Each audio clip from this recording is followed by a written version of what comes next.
বিশ্বনবী জনাবে মুহাম্মদুর রাসূলুল্লাহ সাল্লাল্লাহু আলাইহি সাল্লাম বলেন যে আজরাইল আলাইহিস সালাম যখন আমার বুকের উপর হাত রাখলেন মনে হলো সাত আকাশ আর সাত জমি আমার বুকের উপর চাপিয়ে দেওয়া হয়েছে। বলেন সুবহানাল্লাহ।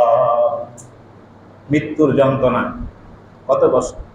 আজরাইল আলাইহিস সালাম বলেন ইয়া রাসূলুল্লাহ, আমি তো হাতটা কেবলমাত্র আপনার বুকের উপর রাখছি, এটা তো আসানের মৃত্যু, আসানের জান কবজ করতেছি।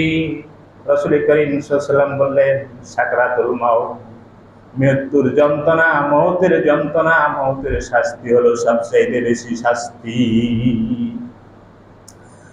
আমার বন্ধুগণ ভাইরা, এইজন্য বেনামাজি তার জান যখন কবজ করা হবে, এক নাম্বার তাকে মৃত্যুর সময় শাস্তি দেওয়া হবে, এত কঠিন ভাবে তার জান বের করা হবে যে কলিজা ছিঁড়ে তছনছ হয়ে যাওয়ার মতো হবে।